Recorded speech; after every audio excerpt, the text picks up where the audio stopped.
नमस्कार दोस्तों, बात करते हैं आज भारतीय वायुसेना के एयरक्राफ्ट्स और उनके स्क्वाड्रन्स की। वायुसेना से जुड़ी खबरों में अक्सर स्क्वाड्रन का जिक्र आता है। एयरफोर्स के किसी भी स्क्वाड्रन में आमतौर पर एक तरह के एयरक्राफ्ट होते हैं। जैसे कोई मिग फाइटर एयरक्राफ्ट का स्क्वाड्रन है तो कोई राफेल का या कोई सुखोई का।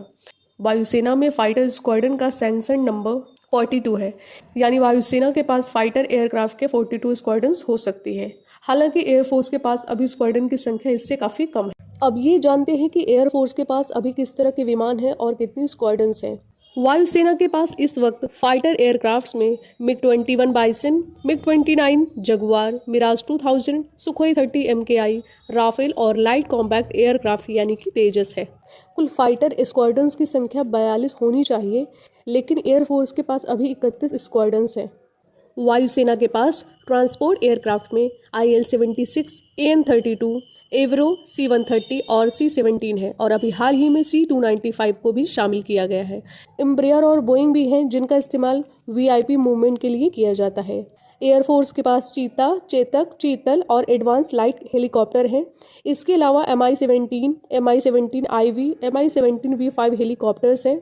अटैक हेलीकॉप्टर्स में एयरफोर्स के पास लाइट कॉम्बैक्ट हेलीकॉप्टर प्रचंड, MI-35, ALH मार्क 4 और अपाचे भी हैं। हेरोन और दूसरे UAV यानी कि अनमैन्ड एरियल व्हीकल भी एयरफोर्स के पास हैं।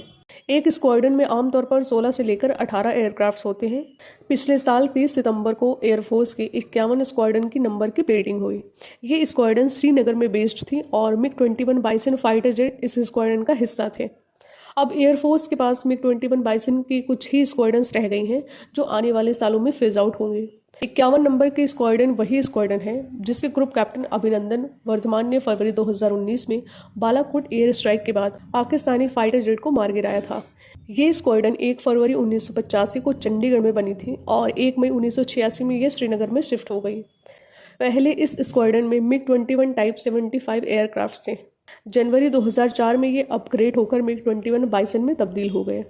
नंबर प्लेटिंग का मतलब होता है कि वो स्क्वाड्रन सक्रिय नहीं है और वक्त आने पर उसे नए एयरक्राफ्ट के साथ फिर से एक्टिव कर दिया जाएगा। अभी वो नंबर प्लेटेड है और उसके फिर से रेज होने या एक्टिव होने का इंतज़ार है। आप इसे एक उदाहरण के तौर पर समझ सकते हैं। मान लीजिए किसी एयरक्राफ्ट के 3 स्क्वाड्रन हैं जिसमें 15-15 एयरक्राफ्ट्स हैं। किन्हीं अलग अलग कारणों से इनमें से 2 स्क्वाड्रन में 12-12 एयरक्राफ्ट हो गए हैं और 3 स्क्वाड्रन में 4 एयरक्राफ्ट रह गए हैं। इसमें से भी कुछ पुराने हो गए हैं, तो ऐसे में तीसरे स्क्वाड्रन की नंबर प्लेटिंग का फैसला लिया जाता है।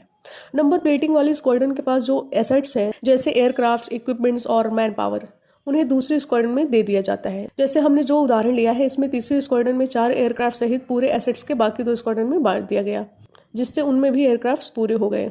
जो एयरक्राफ्ट कम होते हैं उन्हें इस्तेमाल किया जाता है और जो उड़ने लायक नहीं बचते हैं उनके सही पुर्जों को स्पेयर पार्ट्स के तौर पर इस्तेमाल किया जाता है। जिस स्क्वाड्रन की नंबर प्लेटिंग की जाती है वो अपना इतिहास संजो के रखती है।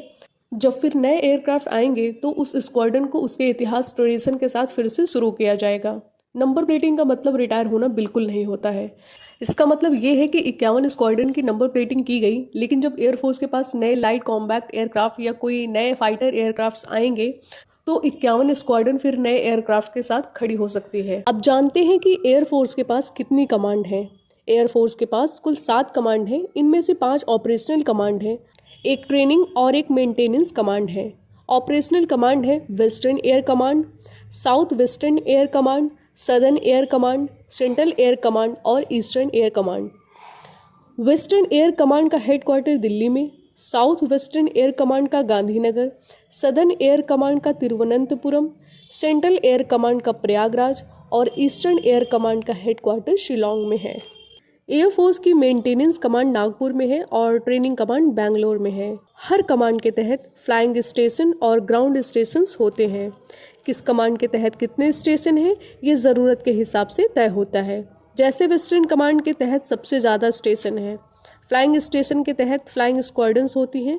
Squadron fighter aircraft, transport aircraft, missile, UAV किसी की भी हो सकती है। हेलीकॉप्टर की आमतौर पर यूनिट होती है। ये स्क्वाड्रन और यूनिट ही ऑपरेशंस करती हैं और स्टेशन का काम उन्हें सपोर्ट देना होता है। स्क्वाड्रन का हेड CO यानी कि कमांडिंग ऑफिसर होता है। एक नज़र डालते हैं भारतीय वायुसेना के ऑफिसर्स के रैंक पर।